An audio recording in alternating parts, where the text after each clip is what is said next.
금송아지 사건으로 인해서 하나님은 이스라엘을 목이 곧은 백성이라 그들과 함께 할 수 없다라고 선언하십니다.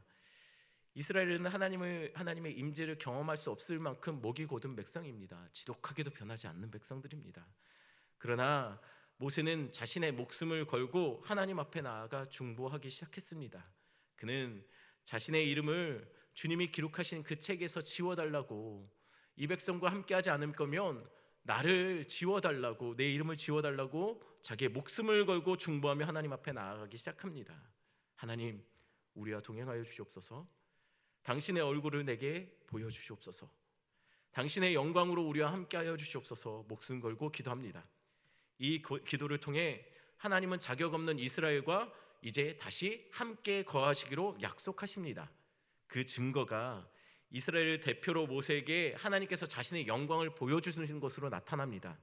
또한 하나님이 죄를 범한 이스라엘에게 그럼에도 불구하고 함께 하시기로 약속하신 그 증거로 나타나는 것이 무엇이냐면, 그 뒤에서 이어지는 것이 언약의 갱신과 함께 하나님께서 성막을 이스라엘 백성들에게 지어서 그 속에 함께 하시는 겁니다. 하나님이 이스라엘 백성이 어디를 가든지 성막을 짓고 그곳에 함께 거하시는 겁니다. 그 중심에, 이스라엘의 그 거하는 그 중심에 성막을 지어 놓았다는 것입니다. 성막은 히브리어로 미시칸이라고 말합니다. 미시칸이라는 것은 처소 혹은 거주지라는 뜻입니다. 하나님이 아예 집을 짓고 이스라엘과 함께 거하시기로 한 겁니다.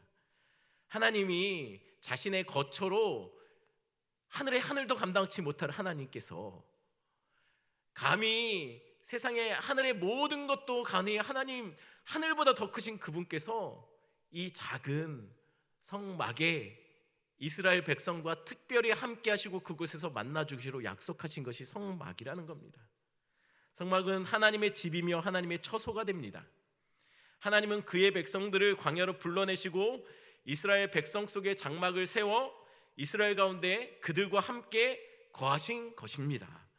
이스라엘이 광야에서 이동할 때마다 그들은 자신이 거하던 장막을 펼쳤다가 거두고 이동하며 다음 장소에 다시 펼치고 할 때마다, 여러분 마찬가지로 성막도 걷어지고 이스라엘과 함께 이동하여 다시 펼치고 그것을 반복했습니다. 그리고 그 이동 중에 가장 눈에 띄어서 하나님이 우리와 함께 하신다는 것을 보여줬던 신호 사인이 됐던 것이 무엇이냐면 바로 법궤입니다. 언약궤라고도 부르죠. 법궤, 언약궤는 하나님의 임재의 상징이었습니다. 그럼 법궤는 성막의 어느 부분에 위치하고 있었을까요?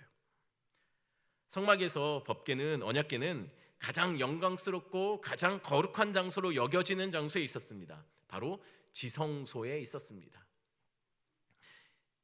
그림 보시는 것처럼 저 안쪽이 지성소입니다. 그리고 성소와 지성소를 가르고 있는 것이 바로 휘장이죠. 이 지성소에 하나님의 임재의 상징인 언약궤가 자리 잡고 있었다는 겁니다. 그러니 사람들은 늘 지성소에 하나님의 영광과 임재가 가득하다고 여겼습니다. 언약궤가 그곳에 있어서 하나님은 그곳에 계신다라고 사람들은 생각했다는 겁니다. 그러나 문제는 그곳에 아무나 들어갈 수 없다는 겁니다. 죄의 몸을 가진 인간은 그곳에 들어가면 죽게 됩니다. 인간은 그곳에 들어갈 수 없도록 휘장이 쳐져 있는 것이죠. 이 휘장은 견고하게 수가 놓아졌기 때문에 양쪽에서 황소가 끌어당겨도 찢어지지 않을 정도로 견고합니다. 아무도 그 너머로 들어갈 수 없고 볼 수 없습니다. 오직 대제사장만이 속죄일 날 희생의 피를 들고 그 안에 들어갈 수 있었습니다. 그러니 성막은 이스라엘 백성들에게 하나님이 우리와 함께하는 증거이기도 하지만 또한 하나님이 죄인들과 함께 할 수 없음을 보여주는 하나의 증거가 되었습니다. 함께 하시지만 경계선이 있다는 겁니다. 제한선이 있다는 겁니다. 더는 넘어올 수 없는 선이 분명히 나타나는 것이 바로 성막이었다는 겁니다. 그것이 바로 지성소를 맡고 있는 휘장이었습니다. 이 휘장이 열리는 날은 오직 1년에 한 번 속죄일에 열렸습니다. 이마저도 모든 사람에게 허용된 거 아닙니다. 오직 대제사장이 희생의 피를 들고 들어갈 때만이 가능했습니다. 그러니 하나님이 이스라엘과 함께하는 증거가 성막이지만 또한 하나님이 이스라엘과 함께하지 못하는 것이 바로 성막이 보여주는 것입니다. 그러니 게다가 또 여러분 평소에는 언약궤는 이스라엘 백성들이 보지도 못했습니다. 그런데 이스라엘 휘장 뒤에 놓인 하나님의 임재의 상징인 그 언약궤 언약궤 법궤를 볼 수 있는 때가 있었습니다. 그것은 언제냐면 이동할 때였습니다. 이동할 때. 다 걷고 이동할 때는 이스라엘 사람들은 언약궤를 봉에 꿰어서 손에 들고 이동했습니다. 그때 이스라엘은 언약궤를 볼 수 있었죠. 이 언약궤를 보면서 하나님이 우리와 함께 동행하신다는 것 이스라엘 사람들은 그것을 보면서 알 수 있었다는 것이에요. 거룩한 하나님을 죄인은 볼 수 없지만 그러나 하나님의 임재의 상징인 법궤는 그들이 볼 수 있었다는 겁니다. 이스라엘 사람들에게 이 언약궤는 곧 하나님이 우리와 함께 하시는 눈에 보이는 사인이었습니다.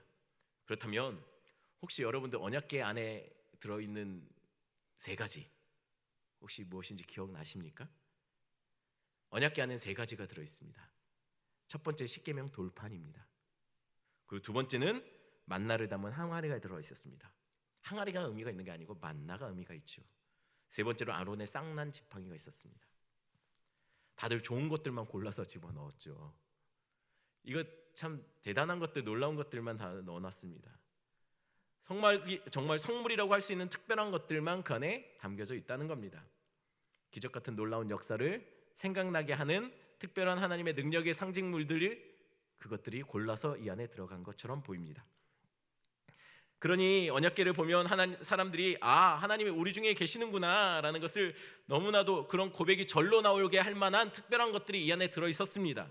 그래서 사람들은 십계명 돌판을 이스라엘에게 삶의 길이 되고 만나를 하늘에서 내려온 양식이니 그것은 진리를 상징하고 아론의 쌍난 지팡이는 죽은 것 같은 말라비틀어진 나무에서 싹이 났으니 생명을 나타낸다. 그래서 이것은 곧 길이요 진리요 생명이다 라고 예수 그리스도를 상징한다라고 말하는 사람들이 있습니다. 그럴 수도 있을 것 같습니다. 하나님의 임재의 상징이니 그럴 수 있을 것 같습니다. 그 안에 들어있는 것들만 본다면 정말 하나님이 이스라엘과 함께 하시고 이렇게 초자연적인 기적을 일으키셨으니 여러분 이것을 생각하면 하나님이 우리와 함께 한다라고 생각할 수 있을 것 같습니다. 그런데 정말 그게 다일까요? 우리 생각이 아니라 이스라엘 백성들이 생각할 때 이 언약궤를 보면 그 속에 있는 세 가지 것들을 생각하면 정말 막 하나님이 우리와 함께 하시는 것이 너무나도 선명하게 느껴질 정도로 그 세 가지 성물은 그런 의미를 담고 있겠느냐 하는 겁니다. 한번 이 세 가지 하나하나 따져보려고 합니다. 먼저 십계명 돌판입니다.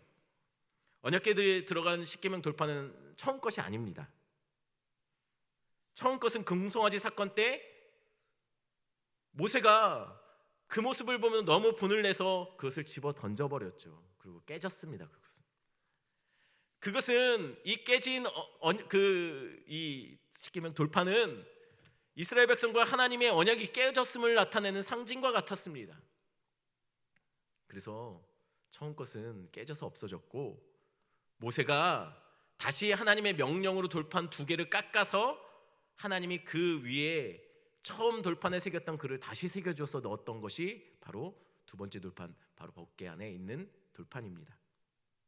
자, 그렇다면 이스라엘이 언약궤를 생각하면 언약궤에 들어가 있는 십계명 돌판을 생각하면 어떤 생각이 들까요? 하나님 우리와 함께 하시는 놀라운 증거물처럼 느껴질까요?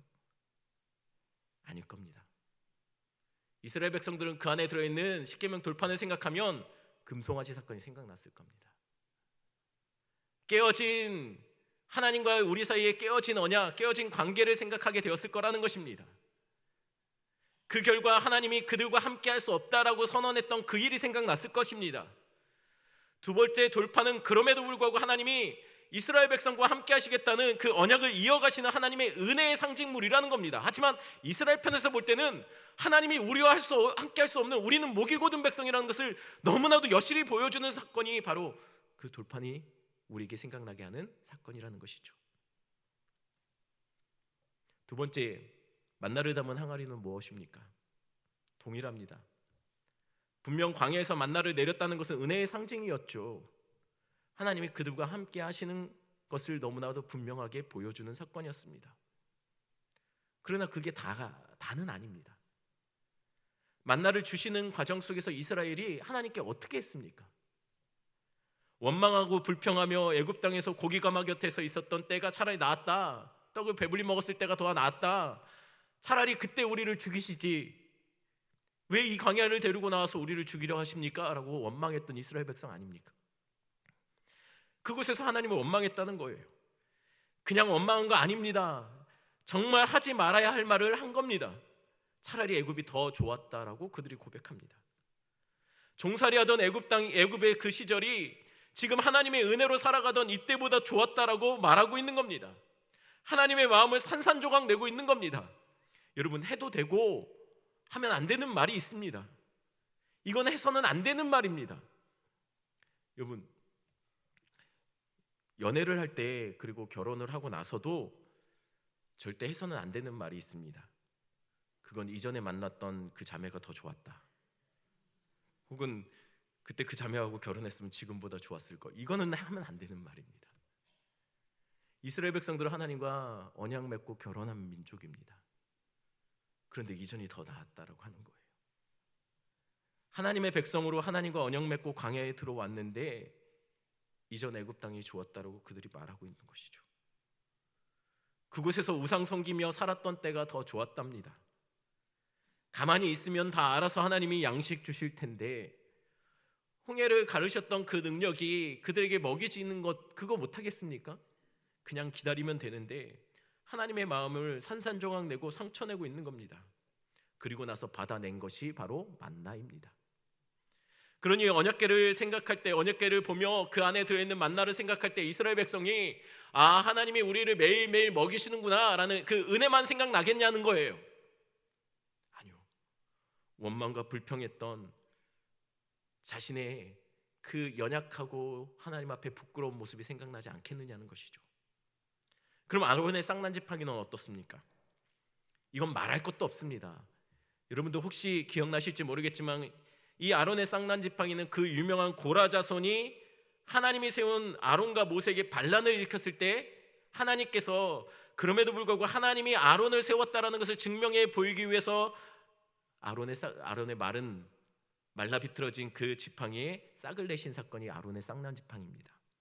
이 일로 인해서 14,700명이 연병으로 죽습니다. 이 일로 인해서 반란에 참여했던 사람들은 땅이 갈라져서 전부 다 그 땅에 삼킴을 당합니다. 하나님을 향한 반역의 상징물이 바로 이 아론의 쌍난지팡이였다는 겁니다. 그러니 이게 참 이상한 겁니다. 언약궤는 하나님의 임재의 상징입니다. 이스라엘과 하나님이 함께 하시겠다는 증거가 바로 언약궤입니다. 그런데 그 속에 담긴 것은 우상 숭배의 상징이고 원망과 불평과 불신의 상징이고 반역의 상징물들이 그 안에 담겨 있다는 것이에요. 즉 언약궤는 하나님이 그들과 함께 하신다는 그 상징인데, 임재의 상징인데 그 속에 들어있는 것은 도저히 하나님이 이스라엘과 함께 할 수 없는 이유들이 그 안에 들어있다는 것이에요. 도저히 이 백성이 그 안에 하나님이 함께 거하실 수 없는 이유들이 그 안에 명확하게 들어있다는 것이죠. 원망과 불평, 우상 숭배, 늘 반역에 능숙한 자들이라는 것을 너무나도 잘 보여주는 그 성물들이 그 안에 들어있다는 것이에요. 하나님이 함께 할 수 없는 백성입니다. 늘 자신의 것만 생각하고 조금만 어려워지면 원망하고 불평하고 하나님을 세상의 좋은 것들과 저울질하는 마치 우리 같은 것이에요. 정말 우리 안에 하나님이 함께 할 수 없는 이유들이 가득하지 않습니까? 여러분들 안에 도저히 하나님이 여러분들과 함께 하실 수 없는 이유들이 여러분들 너무나도 많지 않습니까? 여러분이 스스로 여러분을 생각할 때 정말 하나님이 여러분들 속에 함께 하시고 여러분이 성령의 전인 것이 너무나도 확실한 그런 증거들이 있습니까? 하나님은 우리와 함께 할 수 없는 것처럼 보입니다. 이스라엘도 마찬가지입니다. 그런데 놀라운 것이 무엇인 줄 아십니까? 하나님이 이 언약궤에 그들의 우상 숭배와 원망과 불평과 반역의 상징물을 넣고 아무도 그 안을 들여보지 못하고 아무도 그것을 열어볼 수 없도록 그 안에 넣고 뚜껑으로 덮어놓으시더라는 거예요. 뚜껑으로 닫아버리셨습니다. 그 뚜껑의 이름이 바로 시은소입니다. 시은소는 풀어 말하면 은혜가 베풀어지는 장소라는 뜻입니다. 언약궤가 왜 하나님이 우리와 함께 하시는 증거물이 됩니까? 하나님이 그 속에 우리의 죄악을 넣고 은혜 아래 덮어버렸다는 겁니다. 다시는 우리의 죄악이 생각나지 않도록 덮어버린 겁니다. 보이지 않도록 덮어버린 겁니다. 은혜로 감추어 버리셨다는 겁니다. 그리고 1년에 한 번 대제사장의 희생의 피를 들고 속죄일에 휘장을 건너 그 언약궤의 지성소 중심으로 들어갑니다. 하나님의 영광이 앞으로 나아가는 것이죠. 이스라엘 전체의 죄악을 속하려 들어갈 수 없는 휘장을 건너 하나님의 임재 앞에 섭니다. 그리고 그 시온소에 그가 들고 온 희생의 피를 어떤 사람은 뿌렸다, 어떤 사람은 찍어서 바르었다, 어떤 사람은 부었다, 학자들 간에 조금씩 논란은 있지만 피를 그곳에 붓습니다. 그럼 어떤 일이 벌어질까요? 은혜가 베풀어지는 시온소에 은혜가 아닌 피가 부어집니다. 그리고 그 피가 시온소를 넘치면 시온소를 넘어 언약궤에 흘러내렸을 겁니다.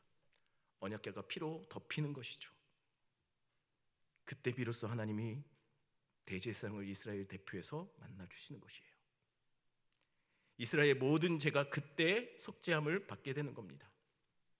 언약궤는 우리 같은 죄인은 하나님께 감히 나아올 수 없다는 것을 보여주는 죄악의 상징물입니다. 그러나 은혜가 베풀어지는 곳에 희생의 피가 부어질 때, 그 피가 언약궤를 덮을 때 하나님이 그 백성을 만나주시고 그 백성의 죄악을 사하여 주시더라는 것이에요. 그래서 언약궤는 죄악의 상징물로 가득하지만 하나님이 은혜로 덮으시고 다시는 열어보지 못하도록 하시고 그 위에 피를 부어 하나님이 우리의 하나님 되어주심을 보여주시는 것이 바로 언약궤라는 것입니다. 여러분, 무엇이 생각나지 않습니까? 십자가가 그렇다는 겁니다. 많은 분들이 십자가를 집에 걸어놓고 교회에 십자가가 걸리고 목에 그리고 반지에 또는 옷에 십자가를 장식합니다. 그리고 우리는 십자가를 은혜의 상징이라고 부르죠. 마치 시은소처럼 말입니다. 그런데 정말 십자가가 그렇습니까? 아닙니다. 십자가를 보면 우리의 죄악이 생각나는 곳이에요. 십자가는 잔혹한 형틀로 우리의 죄가 얼마나 흉악한지를 보여주는 상징물입니다. 십자가를 보면 도저히 우리 같은 죄인과는 하나님이 함께할 수 없는 그 증거들이 나타나는 것이 십자가입니다. 십자가를 볼 때마다 우리가 얼마나 큰 죄인이고 얼마나 자격 없는 자이고 그것이 너무나도 분명히 보여지는 것이 바로 십자가라는 것이에요. 십자가는 사형틀입니다. 아무나 매달릴 수 없는 곳이에요. 흉악한 도저히 용납이 안 되는 자들을 메어놓는 것이 십자가라는 것이에요. 그러나 하나님이 우리 같은 죄인과 함께 할 수 없음에도 불구하고 그럼에도 불구하고 함께 하시기로 작정하신 것이 바로 십자가라는 것이에요. 십자가에 자신의 아들을 희생제물로 내어주십니다. 그리고 그 피로 십자가를 덮이게 해요. 흘러내리게 합니다. 그러자 그 형틀이던 십자가는 우리에게 시은소가 되더라는 것이에요. 우리 같은 죄인도 하나님이 함께 하시겠다고 만나주시겠다고 선언해 주시는 은혜의 상징물이 되더라는 것이에요. 그 증거가 예수 그리스도가 그 죽으실 때 드디어 휘장이 열립니다. 찢겨져 내리는 거예요. 전해오는 전설에 의하면 성전 안에서 일을 보던 제사장들이 휘장이 찢어지는 것을 붙잡고 못 찢어지게 막았다고 합니다. 왜냐면 열리면 안 되니까요. 죽을 수도 있으니까. 막다 찢어지는 것이 안 돼서 전부 다 밖으로 뛰쳐나가 버렸다고 얘기가 나옵니다. 여러분, 십자가는 우리 같은 죄인과 함께 하나님이 할 수 없다는 것을 보여주는 우리의 연약함이 보이죠. 하지만 하나님 편에서 보는 십자가는 얘들아, 그럼에도 불구하고 내가 너희들과 함께 할게. 그게 바로 여러분 같은 여전히 죄의 문제로 여러분 해결하지 못하는 죄의 습관을 갖고 있는 제 안에 성령님이 함께 하셔서 나를 성령의 전으로 삼아주신 은혜입니다. 하나님 여러분과 함께 하십니다.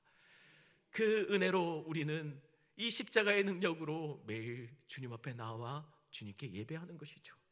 이 시간 함께 기도하는 시간을 갖겠습니다.